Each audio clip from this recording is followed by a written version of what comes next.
Welcome everyone to another Ref Brandon and the Todd Family YouTube video. Wherever you are, whatever you may be doing, thank you so much for making Ref Brandon and the Todd Family part of your day. We always greatly appreciate it. If you jump on here live here on this midday Monday, feel free to leave a comment in the comment section down below. Make sure to give the video a like, a thumbs up. If you have not yet subscribed, please do so and share the video on all social media platforms. And if you jump on here live and you're not in America, please let me know, because when you comment in the comment section, I enjoy reading your comments, but when you comment, it just pops up whatever username you have. So your actual name could be George, but on the screen it's going to say Sky. Well, I'm going to refer to you as Sky because it says Sky, unless you leave a comment and say, hey, my name is George. But even if that happens, it still just says Sky. It doesn't say where you're located. We've had people check in from Honduras, Ireland. I believe Ireland was yesterday, I think. We've had Trinidad and Tobago, Turkey, India. Good morning, Kevron. Glad to have you here. Bangladesh. And I think that's all I can think of right now. So if you check in and you're not in America, please let me know where you are. I'd love to see all the different countries that come in here during our live videos. Kevron, I hope you're doing great on this Monday. Every day is a good day in my opinion, but today, we're going to step out of the world of football for a few minutes, and we're going to talk some wrestling. First, I've already brought this up a couple of times, but I want to bring it up again, and I'll try to bring it up at least one more time between now and then. But next Saturday, October the 4th, I have a wrestling show in Anderson, South Carolina. So if you live in the upstate of South Carolina, please come out and be with us. We're going to be at the West Side Community Center. And if you would like to know for sure that you have a ticket, please feel free to message me on Facebook, because I have some, because we're going to sell some at the door if there's any left. If there's not any left and you get there, you'll be turned away. Hey there, Nick. Glad to have you here on this Monday. Thanks for stopping by. Nick, I think it's the first time I've seen your name in the comment section. So if it is your first time being here, whatever reason you made the decision to stop by on this Monday, thank you for being here. If it is your first time being here, please feel free to give the video a like and a thumbs up and subscribe. And share the video on all social media platforms. Nick, the ticket is for wrestling. I have a wrestling show in Anderson, South Carolina, not this Saturday, but next Saturday, and it's for UCW. And we have a bunch of major stars that have been in WWE, AEW, WWF back in the day, NWA, Ring of Honor, and all that kind of good stuff. So that's what it's for. Hey there, Xavier. Glad to have you here. But don't worry, we're going to talk some more college football and NFL a ton this week. But I wanted to talk about wrestling because I feel like we've been so heavy on football lately that I haven't really had a chance to talk a lot of wrestling. As a matter of fact, I did preview WWE's WrestlePalooza, I think Friday night, if memory serves, but never even brought up AEW's All Out. Oh, and Nick, you're from Australia. I just mentioned people coming on here and letting me know you are, and you're from Australia, so checking in from Australia. Appreciate that. And Zoe, glad to have you here. Your name is Zara. I hope I'm saying that right. If not, I apologize. You play for the Turkish national volleyball team. You can search for me on Google if you want. By the way, could you say salam for me. Well, Zoe or Zara, if that's how you say it, ever how you want to be called, thanks for being here. And you can easily message me on Facebook, Zoe or Zara, and let me know how your Turkish national volleyball career is going. I would love to know. But never even brought up AEW's All Out because I never had the time.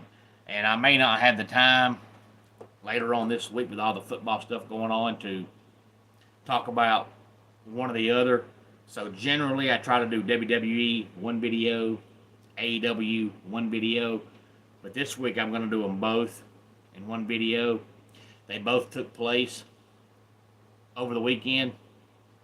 You have a good day too as well, Nick, and thanks for checking in from Australia. And please give the video a like and a thumbs up.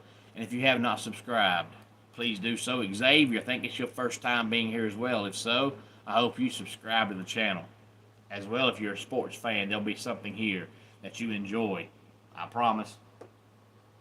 But first, we'll talk about AEW's All Out, and then we'll talk about WWE's WrestlePalooza. AEW All Out started at 2 o'clock Saturday afternoon Eastern Time with the 0 hour pre-show. We had 10 matches. We had Adam Copeland and Christian Cage defeating FTR. And by the way, in case you're not aware, AEW's All Out took place from Toronto, Canada. Eddie Kingston beat Big Bill. Mark Briscoe beat MJF in a tables and tacks match. Ricochet and the Gates of Agony beat the Hurt Syndicate. Mercedes Moné beat Rio to retain the TBS Championship.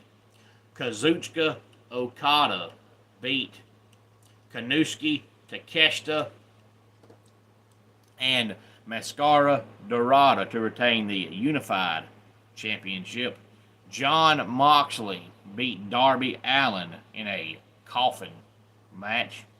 Chris Statlander beat Tony Storm, Thekla, and Jamie Hayter in a fatal four-way match to become the new Women's World Champion. Then Brodito defeated the Young Bucks, Jet Speed, and Hechichero and Josh Alexander in a four-way ladder match to retain the AEW Tag Team Championships. And the main event, Hangman Adam Page defeated Kyle Fletcher to retain the World Championship for AEW. Now, AEW is going to have to find a few more, big-time stars because right now they're littered with main event guys as far as like mid-card status, but a lot of the actual main event guys are not there right now. You've got Will Ospreay, who's having surgery. He's going to be out at least a year and a half, if not 2 years. Swerve Strickland's also out hurt. And they finally, for now anyway, have taken Jon Moxley out of the main event picture and had him right now feuding with Darby Allin. But, he'll feud with other folks as well. But, he just had the World Championship for 50 years. So he's out of the main event picture for now. And, Hangman Adam Page has to feud with somebody. But when Swerve has been one of your main event guys and he's out, and then Will Ospreay's been a main event guy and he's out, and then you finally taken Jon Moxley out of the main event picture, so he's out, it's going to water down Hangman's title run if they don't find him some legit competition. And AEW has tons of competition. They just have 4 or 5 main event guys, and then the rest of them are good enough to be main event guys, but they're using them really just as mid-card guys. Darby Allin has never really been a consistent main eventer. He could be, but he never has. And Jon Moxley just lost the belt, so you don't want to push him back up there this soon. Now, Orange Cassidy's about to come back, but I personally have just never been a fan of Orange Cassidy. The gimmick just doesn't do it for me. I guess I'm too old school to want to watch a guy wrestle with hands in his pockets, but it's not for me. People that like it, more power to them. It just doesn't do it for me. And Mark Briscoe, right after his brother got killed, they could have pushed him to the moon, and he would have been the most popular guy in wrestling, and they just never did it. And now it's too late. So now I think Mark Briscoe is doomed to be a mid card guy. And then you've got Adam Copeland and Christian Cage, who are both about to be 52 years old. They're going to have this one tag team title feud. I think they'll get the tag team titles eventually, and then I think they'll break up and they'll feud against each other, and then they'll retire. So even if they become main event guys, it's going to be against each other. So with Will Ospreay being out and Swerve Strickland being out, they're going to have to find somebody and put them in the main event picture to feud with Hangman Adam Page. Now on to WrestlePalooza. Of course, that took place Saturday night in Indianapolis. We had 5 matches, which WWE pretty much does all the time now. That's just one of their 4 major premium live events. Brock Lesnar pretty much just destroyed John Cena. The Vision beat the Usos. Stephanie Vaquer beat Io Sky to become the Women's World Champion. CM Punk and AJ Lee beat Becky Lynch and Seth Rollins. And then Cody Rhodes beats Drew McIntyre to retain the undisputed WWE Championship. Now, Survivor Series is right around the corner, and you can tell that CM Punk and AJ Lee are going to be on a team, and Becky Lynch and Seth Rollins are going to be on a team. Now, they'll have to find 2 or 3 others to put on both teams to make it a 4-on-4 or more than likely a 5-on-5 match, but we can tell that it'll be CM Punk and AJ Lee's team against Becky Lynch and Seth Rollins' team. That's kind of obvious already, but if you paid the $30 and you watched WrestlePalooza, I'd love to know your thoughts, and your comments on it. Do you think it was worth the $30? If you did, I'd love to know. If you didn't, I'd love to know. And that's the one problem with people paying now, because you only have 5 matches, so really you're paying $6 a match. You think about the math, you're paying $6 a match, and $6 ain't bad in the grand scheme of things, but when you pay $6 a match, and then a match goes out there and the match is 7 minutes long, you're basically almost paying $1 a minute. Is that now? If the match goes 30 minutes, then you got your money's worth. If the match goes 5 or 6 minutes, did you really get your money's worth? And that's the problem with Brock Lesnar matches. None of his matches are ever going to last long. They never do. Even back in his prime, his matches very rarely last long because Brock dominates everybody. But that was a problem a long time ago. What destroyed boxing? Now, of course, you don't know that going in, but back in the day when boxing was so popular, when you had the WBA and the IBF and all those different organizations, you had to pay $70 or $75 to watch a pay-per-view, and you're buying it, but you're really only buying it for the main event match, whoever it was. Hey there, iPet.